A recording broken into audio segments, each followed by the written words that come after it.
नमस्कार दोस्तों, स्वागत है आपका स्टडी फॉर सिविल सर्विसेज में। यदि स्टडी फॉर सिविल सर्विसेज के छात्र हैं तो ये वाला टेलीग्राम जरूर ज्वाइन करके रखिए। यूट्यूब चैनल में हमारे साथ है तो भी ये वाला टेलीग्राम ज्वाइन करना बहुत ज्यादा जरूरी है। सारे नोटिफिकेशन, सारे अपडेट, सारे मोस्ट इंपोर्टेंट पिक्स, सारा रिवीजन सब कुछ यहाँ पे बताया जाता है। टेस्ट को ध्यान से अटेम्प्ट करिए और बताइए कितना स्कोर आपने किया है, कितने सही किए हैं टोटल क्वेश्चन में से। सभी लोग अपना अपना स्कोर जरूर कमेंट करिए। देखिए ये हमारा एससीएस डेली क्विज चैनल है, इसमें डेली क्विज होती है, बिल्कुल फ्री में, इसको जरूर ज्वाइन कर लीजिएगा। ये हमारा इंस्टाग्राम का पेज है, इसको जरूर फॉलो कर लीजिएगा। Study for civil dot services करके अगर आप इंस्टाग्राम में सर्च करेंगे तो आपको मिल जाएगा। वीडियो के डिस्क्रिप्शन में इसकी लिंक दी हुई है। इसमें आप स्टोरी सेक्शन जरूर देखते रहा करिए, प्लस इसमें हाईलाइट्स आते रहते हैं और प्लस पोस्ट आती रहती है, इनको जरूर फॉलो करते रहिए। Hello friends, welcome to study for civil services. दोस्तों, ये हमारे टॉप 50 लेक्चर सीरीज़ का 6th वीडियो है। इससे पहले 5 वीडियो ऑलरेडी अपलोड किए जा चुके हैं चैनल पे, तो यदि आपने वो पुराने 5 वीडियोस नहीं देखे तो वो भी जा करके देख लें। फ्रेंड्स, यहाँ पर हम लोग टॉप 50 क्वेश्चन है जीएस के, है ना, जनरल स्टडीज़ की जो टॉप 50 क्वेश्चन है उनको यहाँ पर हम डिस्कस कर रहे हैं। अपने पिछले लेक्चर्स में हम लोगों ने क्वेश्चन नंबर 250 तक डिस्कस कर लिया था, मतलब 250 क्वेश्चन ऑलरेडी हो गए हैं। आज हम लोग क्वेश्चन नंबर 258 से स्टार्ट करने जा रहे हैं। तो यहाँ पर फ्रेंड्स एक चीज़ मैं आपको पहले बता दे रहा हूँ कि 251 से लेकर के 257 है ना, ये क्वेश्चंस हम लोग जो इसके बाद वाला अगला लेक्चर होगा उसमें हम लोग ये 7 क्वेश्चन डिस्कस कर लेंगे जो इस वीडियो में हम लोग नहीं डिस्कस कर रहे हैं। कुछ टाइपिंग एरर्स की वजह से इन क्वेश्चंस को आज डिस्कस नहीं किया जा रहा है। ओके फ्रेंड्स, तो आज का क्वेश्चन स्टार्ट होगा 258 से। So let's start. पहला क्वेश्चन है फ्रेंड्स, तराइन का प्रथम युद्ध 1191 ईस्वी का जो तराइन का युद्ध हुआ था वो किसके मध्य लड़ा गया था? The first battle of Tarain was fought between हुम? मोहम्मद गौरी और भीम, मोहम्मद गौरी और पृथ्वीराज तृतीय, मोहम्मद गौरी और जयसिंह एंड मोहम्मद गौरी और Ajaypal.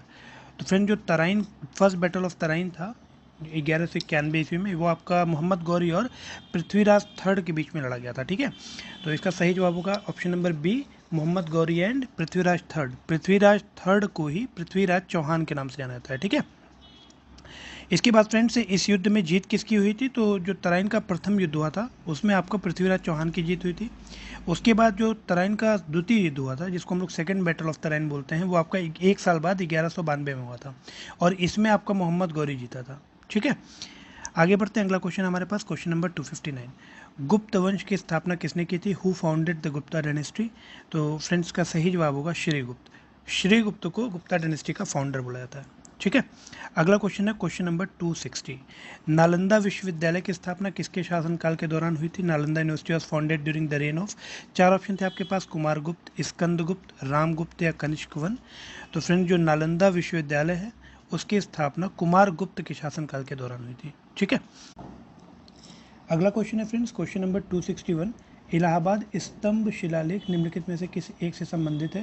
The Allahabad pillar inscription is associated with which one of the following? 4 option थे आपके पास, महापद्मानंदा, चंद्रगुप्त मौर्य, अशोका या फिर समुद्रगुप्त। तो फ्रेंड्स, जो इलाहाबाद पिलर इंस्क्रिप्शन है आपका, ये समुद्रगुप्त से रिलेटेड है। ठीक है, इसको प्रयाग प्रशस्ति के नाम से भी जाना जाता है, तो इसका ऑप्शन हो जाएगा डी, समुद्रगुप्त। अगला क्वेश्चन है आपके पास क्वेश्चन नंबर 262। तो क्वेश्चन है आपका कि सामान्यतः मूत्र में उत्सर्जित होने वाला विटामिन कौन सा है? The vitamin which is generally excreted in urine? Vitamin A, vitamin E, vitamin C, vitamin D and के।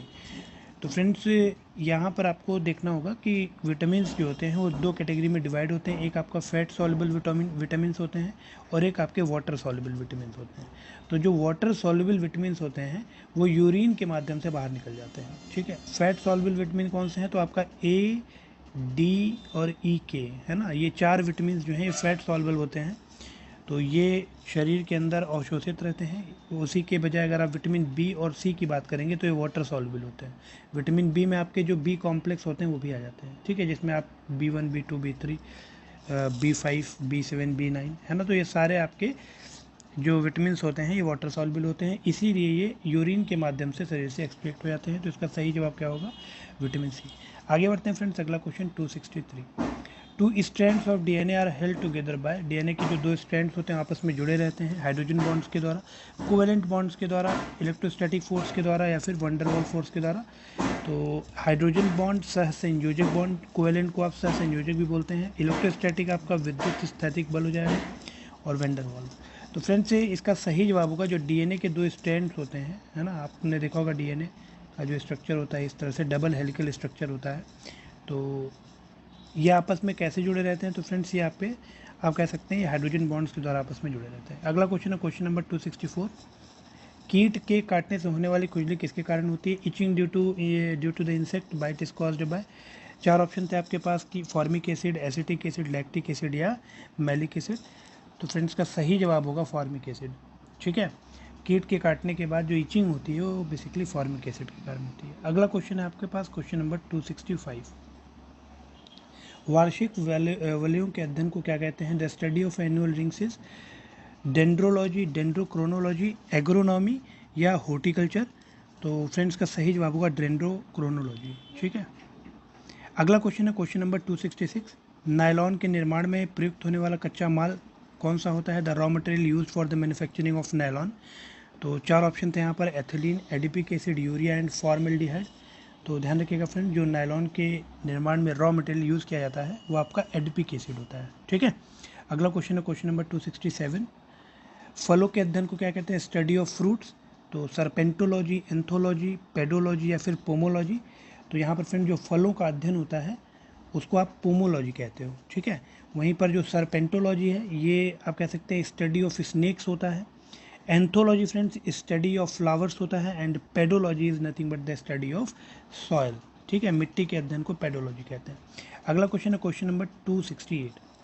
क्षारों द्वारा तेल के जल अपघटन को क्या कहते हैं? The hydrolysis of oil by the alkalies is called esterification, polymerisation, saponification या फिर एसिटिलाइजेशन।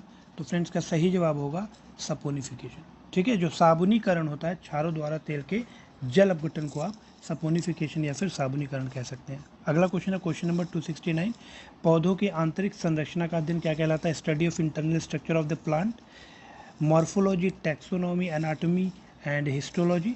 तो प्लांट एंड एनिमल दोनों के ही जो आप कह सकते हैं आंतरिक इंटरनल स्ट्रक्चर होता है, आंतरिक संरचना होती है, उसके अध्ययन को हम एनाटॉमी कहते हैं। ठीक है, plant anatomy and animal anatomy या फिर ह्यूमन एनाटॉमी।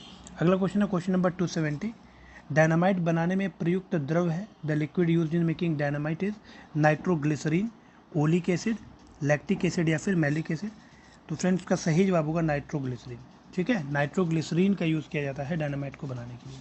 अगला क्वेश्चन है क्वेश्चन नंबर 271।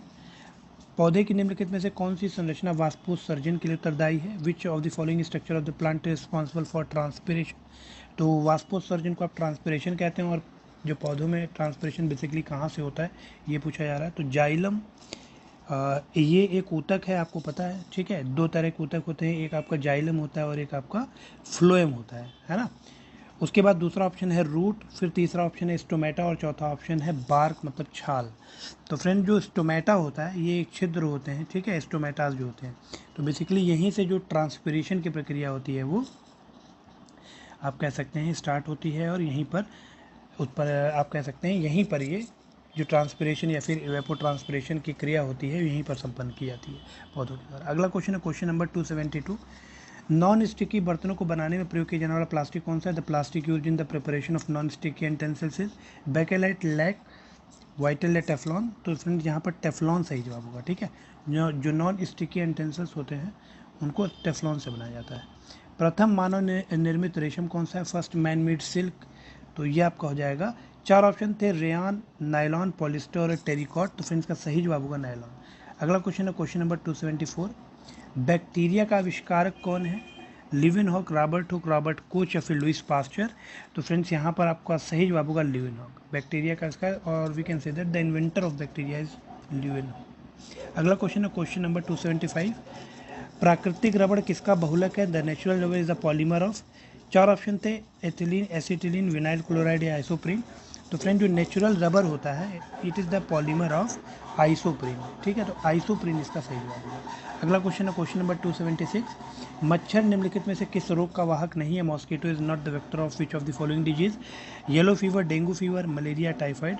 तो yellow fever, dengue fever, malaria, इन तीनों में आप कह सकते हैं जो वेक्टर होता है वो मॉस्किटो ही होता है, लेकिन जो टाइफाइड होता है ना, आंत्र ज्वर जिसे हम हिंदी में बोलते हैं, यहाँ पर जो वेक्टर होता है मच्छर नहीं होता है। अगला क्वेश्चन है क्वेश्चन नंबर 277।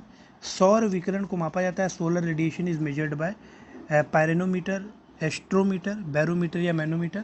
तो जो सौर विकिरण या सोलर रेडिएशन होता है उसका मेजरमेंट किया जाता है फ्रेंड्स पैरानोमीटर से। ठीक है, अगला क्वेश्चन है क्वेश्चन नंबर 278, तैरने के नियम का आविष्कार किसके द्वारा किया गया? The law of flotation was invented by Newton, Wright brothers, Galileo या आर्किमिडीज। तो आप सभी को पता है फ्रेंड्स कि जो लॉ ऑफ फ्लोटेशन था किसने दिया था? आर्किमिडीज ने दिया था। अगला क्वेश्चन है क्वेश्चन नंबर 279, अस्थि भंजक ज्वर को सामान्यतः किस रूप में जाना जाता है? What is break bone fever most commonly known as? Typhoid, rhinitis, yellow fever या डेंगू?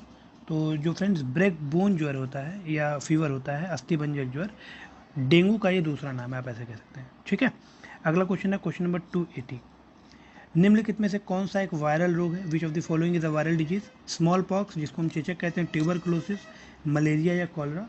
तो फ्रेंड्स यहाँ पर आपको पता है कि ट्यूबरकुलोसिस, मलेरिया, कॉलरा ये वायरस के कारण नहीं होते हैं। वायरल डिजीज मतलब जो वायरस के कारण हो, तो ये आपका चेचक या फिर स्मॉल पॉक्स जो होता है ये आपका वायरल डिजीज है। अगला क्वेश्चन है क्वेश्चन नंबर 281, निम्नलिखित में से किस प्रकाश में अधिकतम ऊर्जा होती है? Which one of the following light has maximum energy? Violet light, green light, red light या फिर येलो लाइट? तो आप सभी को याद होगा ये विबग्योर जो हम लोग लिखते हैं, है ना, इसमें आप V2R अगर मूव करेंगे तो जो वेवलेंथ है ना, लैम्डा जो है वो इंक्रीज़ करता है और जो फ्रीक्वेंसी है वो डिक्रीज़ करती है। सबसे ज़्यादा फ्रीक्वेंसी जो होती है वो आपकी वॉयलेट की होती है और सबसे कम रेड लाइट की होती है। तो फ्रीक्वेंसी जिसकी सबसे ज़्यादा होती है आप कह सकते हैं उसी की एनर्जी सबसे ज़्यादा होती है। तो जैसे आप देख रहे हैं वॉयलेट की फ्रीक्वेंसी बहुत सबसे ज़्यादा है, मैक्सिमम है, इसीलिए हम कह सकते हैं कि जो वॉयलेट लाइट की एनर्जी होती है वो मैक्सिमम होती है। अगला क्वेश्चन है question number 282, who introduce tax on income in India? Bharat में किसने आमदनी पर कर की शुरुआत की थी? तो जेम्स विल्सन, नाम याद रखिएगा। 4 ऑप्शन थे यहाँ पर, Charles Wood, Lord Macaulay, William Jones या जेम्स विल्सन। तो फ्रेंड्स का सही जवाब होगा जेम्स विल्सन। ठीक है, अगला क्वेश्चन है question number 283, which finance minister announce the long term fiscal policy in India? Bharat में दीर्घकालीन राजकोषीय नीति की घोषणा किस वित्त मंत्री के द्वारा की गई थी? 4 ऑप्शन थे, VP Singh, P Chidambaram, doctor Manmohan Singh या यशवंत सिन्हा? तो फ्रेंड्स का सही जवाब होगा विश्वनाथ प्रताप सिंह जी। ठीक है, ये फाइनेंस मिनिस्टर जब थे वीपी सिंह जी, तो इनके द्वारा long term fiscal policy India में घोषित की गई थी। अगला क्वेश्चन है question number 284, which fundamental right is in the constitution states that all person shall be equally protected by laws of the country? संविधान के किस मौलिक अधिकार में कहा गया है कि सभी लोगों को देश का कानून बराबर सुरक्षा प्रदान करेगा? 4 ऑप्शन थे, right to freedom of religion, right to freedom, right against exploitation या राइट टू इक्वालिटी? तो हिंदी में एक बार पढ़ देते हैं, धार्मिक स्वतंत्रता का अधिकार, स्वतंत्रता का अधिकार, शोषण के विरुद्ध अधिकार या समानता का अधिकार? तो फ्रेंड जो इसमें समानता का अधिकार है, राइट टू इक्वालिटी, है ना, वो इस बात की पुष्टि करता है कि हमारे यहाँ सिटीजन हो या नॉन सिटीजन हो, सभी के लिए जो कानून है वो एक बराबर है। अब यहाँ पर ध्यान रखिएगा फ्रेंड्स, कुछ राइट ऐसे हैं जो सिर्फ सिटीजन्स को हैं। तो कौन कौन से राइट हैं? तो 15, 16, 19, 29 और 30, है ना, 15, 16, 19, 29 और 30, ये राइट्स ऐसे हैं जो केवल और केवल सिटीजन्स को दिए गए हैं, जो नागरिक हैं देश के, उनको प्रदान है। इसके अलावा जितने राइट्स बचते हैं वो सभी के लिए अवेलेबल हैं, except enemy alien. Enemy alien क्या होता है तो ये अलग से हम लोग कभी लेक्चर में जब बात करेंगे तो उसमें आपको बताऊंगा। अगला क्वेश्चन है question number 285, if force applied on the object in the direction opposite to the direction of the motion, the speed of the object? यदि किसी वस्तु पर लगाए गए बल की दिशा वस्तु की गति की दिशा के विपरीत हो तो वस्तु की गति पर क्या प्रभाव पड़ेगा? तो फ्रेंड जाहिर सी बात है, अगर सपोज कीजिए कोई सी वस्तु की गति इस डायरेक्शन में और इसके विपरीत हम इस पर बल लगाएं तो जाहिर सी बात है जो इसकी गति होगी वो धीमी हो जाएगी या डिक्रीज होगी, है ना। तो बहुत इजी सा क्वेश्चन था। अगला क्वेश्चन है question number 286, in the formula of average speed u + v/2, जो हम लोग एवरेज स्पीड की फॉर्मूले को लिखते हैं इनिशियल और फाइनल वेलोसिटी के टर्म्स में, है ना, प्रारंभिक और अंतिम वेग के रिस्पेक्ट में v + u/2 को लिखते हैं। तो इसमें u क्या है? तो ध्यान रखिएगा u आपकी इनिशियल वेलोसिटी को दिखाता है। 4 ऑप्शन थे, फाइनल वेलोसिटी मतलब अंतिम वेग, इनिशियल डिस्प्लेसमेंट मतलब प्राथमिक विस्थापन, इनिशियल वेलोसिटी प्राथमिक वेग और फाइनल डिस्प्लेसमेंट मतलब अंतिम विस्थापन। फ्रेंड्स का सही जवाब होगा प्रारंभिक वेग। ठीक है, डिस्प्लेसमेंट क्या होता है फ्रेंड्स? तो आप कह सकते हैं शॉर्टेस्ट डिस्टेंस, है ना, shortest distance between 2 points, 2 points के बीच की जो शॉर्टेस्ट डिस्टेंस होती है उसे हम डिस्प्लेसमेंट बोलते हैं। अगला क्वेश्चन है question number 287, vocal cord in women are dash than vocal cord in man, मतलब जो महिलाओं के वाक तंतु होते हैं वो पुरुषों के वाक तंतु की तुलना में, तो 4 ऑप्शन थे आपके पास, 5 मिलीमीटर कम लंबे होते हैं, 15 मिलीमीटर कम लंबे होते हैं, 5 मिलीमीटर अधिक लंबे होते हैं, या 15 मिलीमीटर अधिक लंबे होते हैं। तो फ्रेंड्स, का सही जवाब होगा 5 mm शॉर्टर। ठीक है, 5 मिलीमीटर कम लंबे होते हैं। अगला क्वेश्चन है question number 288। The place on the earth surface above the focus is called. मतलब ये बात कर रहा है बेसिकली जो अर्थक्वेक होता है उसके रिस्पेक्ट में, है ना, जो भूकंप होते हैं उनके रिस्पेक्ट में जो फोकस पॉइंट होता है उसके सबसे नज़दीक अर्थ के सरफेस पे जो पॉइंट होता है उसे हम क्या कहते हैं। तो 4 ऑप्शन थे, उद्गम केंद्र, फोकस, इन सेंटर, एपी सेंटर या सरकम centre.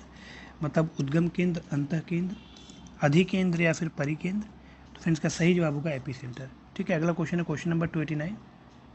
Part of Himalayas between Teesta and Dihang river is known as. तो अगर आपको पता है कि तीस्ता और दिहंग कहाँ पर बहती है, किस एरिया में बहती है, तो आप इस क्वेश्चन को सही कर देंगे। पूछा जा रहा है कि तीस्ता और दिहंग नदियों के बीच आने वाले हिमालय के भाग को क्या कहते हैं। तो 4 ऑप्शन थे, नेपाल, कश्मीर, असम, जम्मू। तो यहाँ पर इसका सही जवाब हो जाएगा असम, है ना। अगर आपको तीस्ता और दिहंग की लोकेशन पता है या ये भी पता है कि किसकी सहायक नदियाँ हैं, तो भी आप इस क्वेश्चन को सही अटेम्प्ट करेंगे। अगला क्वेश्चन है क्वेश्चन नंबर 290। मंगोल्स अंडर हुम इन्वेडेड ट्रांसवानिया इन नॉर्थ ईस्ट ईरान इन 1219। किसके नेतृत्व में मंगोलों ने 1219 में उत्तर पूर्वी ईरान में ट्रांस अक्सानिया पर हमला किया था। 4 ऑप्शन थे, तैमूर लंग, नादिर शाह, अहमद शाह अब्दाली या गेंगिस खान। तो फ्रेंड्स, का सही जवाब होगा गेंगिस खान या फिर चंगेज़ खान। ठीक है, अगला क्वेश्चन है क्वेश्चन नंबर 291। हु वॉज अलार कलाम। अलार कलाम कौन थे। 4 ऑप्शन थे, डिसाइपल ऑफ बुद्धा, मतलब बुद्धा के शिष्य थे। अ डिस्टिंग्विश्ड बुद्धिस्ट मॉन्क, एक प्रतिष्ठित बौद्ध भिक्षु थे। A ruler of Buddha era, मतलब बुद्धकालीन एक शासक कोई थे। या अ गुरु ऑफ बुद्धा, बुद्धा के गुरु। तो ध्यान रखिएगा, जो अलार कलाम थे, he was you can say that he was the mentor of Buddha, है ना, गुरु ऑफ बुद्धा। अगला क्वेश्चन है question number 292। Payment infrastructure development fund PIDF is setup by whom. भुगतान अवसंरचना विकास कोष किसके द्वारा स्थापित किया गया है। तो फ्रेंड्स, का सही 4 ऑप्शन थे आपके पास, वित्त मंत्रालय, RBI और NPCI या नन ऑफ द अबव। तो इसका सही जवाब होगा RBI। ठीक है, रिजर्व बैंक ऑफ इंडिया। अगला क्वेश्चन है question number 293। Rajesh Pant committee is related to. Rajesh Pant समिति का संबंध किससे है। इम्प्लीमेंटेशन ऑफ कंपनी एक्ट 2013, मतलब कंपनी एक्ट 2013 के कार्यान्वयन से। स्ट्रक्चरिंग ऑफ लोन, ऋणों के पुनर्गठन से संबंधित है। साइबर सिक्योरिटी, साइबर सुरक्षा है, नन ऑफ द अबव। तो राजेश पंत कमेटी, फ्रेंड्स ध्यान रखिएगा, साइबर सिक्योरिटी से रिलेटेड है। ठीक है, अगला क्वेश्चन है question number 294। Headquarters of national housing bank is located है। राष्ट्रीय आवास बैंक का मुख्यालय कहाँ पर है। तो 4 ऑप्शन थे, हैदराबाद, लखनऊ, मुंबई और दिल्ली। तो इसका सही जवाब जाएगा नई दिल्ली। ठीक है, जो नेशनल हाउसिंग बैंक है उसका हेडक्वार्टर आपका नई दिल्ली में स्थित है। अगला क्वेश्चन है question number 295। Collab cat is launched by, किसके द्वारा लॉन्च किया गया है collab cat. NITI Aayog, national informatics centre, Bhabha atomic research centre, मतलब भाभा परमाणु अनुसंधान केंद्र, बोथ A एंड B। तो इसका सही जवाब हो जाएगा फ्रेंड्स, जो आपका कोलैब कैट है ना, वो नीति आयोग और जो नेशनल इंफॉर्मेटिक्स सेंटर है, इनके मिले जुले प्रयासों के द्वारा बनाया गया है। तो इसका आंसर हो जाएगा बोथ 1 एंड 2। ठीक है, A एंड B। अगला क्वेश्चन है question number 296। Which is longest bone in human body. मनुष्य के शरीर में सबसे लंबी हड्डी कौन सी है। फेबुला, टिबिया, स्टिपिस और फीमर। तो ध्यान रखिएगा फ्रेंड्स, जो फीमर होती है ना, आप कह सकते हैं कि अपर लेग की ये बोन होती है फीमर, नी से लेकर के हिप को ज्वाइंट करती है ना। तो ये सबसे लंबी हड्डी होती है शरीर के अंदर, लॉन्गेस्ट बोन होती है। वहीं पर अगर हम लोग पूछें कि सबसे शॉर्टेस्ट बोन कौन सी है, तो यहाँ पर आप देख रहे हैं स्टेपिस जो है ये शॉर्टेस्ट बोन होती है, ईयर में होती है, कान में। और कान के किस पार्ट में होती है, तो कान के मिडिल में होती है। ठीक है, सेंटर में।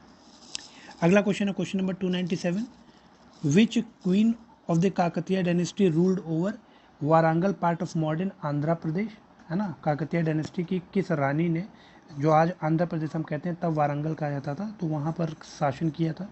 तो रुद्रम देवी, अहिल्या देवी, भगवती या भानुमती। इसका सही जवाब होगा फ्रेंड्स रुद्रम देवी। ठीक है, अगला क्वेश्चन है question number 298। In 1917 Mahatma Gandhi organised a satyagraha to support peasants of Kheda district of. तो थोड़ा इसमें करेक्शन कीजिएगा फ्रेंड्स, जो खेड़ा सत्याग्रह हुआ था वो 1918 में हुआ था। ठीक है, 1918 में। तो इसको भी याद रखिएगा, है ना। अहमदाबाद मिल स्ट्राइक और खेड़ा सत्याग्रह आपका 1918 में हुआ था। जो चंपारण हुआ था वो आपका 1917 में हुआ था। ठीक है, तो कहाँ पर हुआ था ये, या आप कह सकते हैं खेड़ा डिस्ट्रिक्ट कहाँ की है। तो फ्रेंड्स, का सही जवाब होगा गुजरात। ठीक है, जो खेड़ा सत्याग्रह हुआ था ये आपका गुजरात में हुआ था 1918 में, तो ये इसको करेक्ट कर लीजिएगा, ये आपका 1918 है। ठीक है, अगला क्वेश्चन है फ्रेंड्स, क्वेश्चन नंबर 299 जो आज का सेकेंड लास्ट क्वेश्चन है। Which soil particles are present in loamy soil? दोमट मिट्टी में कौन से मिट्टी के कण मौजूद होते हैं? Sand particles, clay particles, silt particles या ऑल ऑफ द अबव? तो फ्रेंड जो दोमट मिट्टी होती है ना, उसमें सभी प्रकार के पार्टिकल्स पाए जाते हैं। तो फ्रेंड्स आज का लास्ट क्वेश्चन है question number 300। Bhupen Hazarika Setu is constructed on which river? Bhupen Hazarika Setu का निर्माण किस नदी पर कराया गया है? ब्रह्मपुत्रा, लोहित, श्योक या इंडस रिवर? तो भूपेन हजारिका सेतु जो है फ्रेंड्स ये आपका लोहित नदी पे है, ध्यान रखिएगा। ठीक है, और लोहित किस नदी की सहायक नदी है? तो ये आपकी ब्रह्मपुत्रा की सहायक नदी है। कमेंट सेक्शन में जरूर कमेंट करके आप लोग बताना कि ये राइट बैंक ट्रिब्यूटरी है या लेफ्ट बैंक ट्रिब्यूटरी है। कमेंट सेक्शन में कमेंट कीजिएगा कि जो लोहित रिवर है वो ब्रह्मपुत्रा की राइट बैंक ट्रिब्यूटरी है या लेफ्ट बैंक ट्रिब्यूटरी है। Okay friends, so thank you so much for participating in this quiz.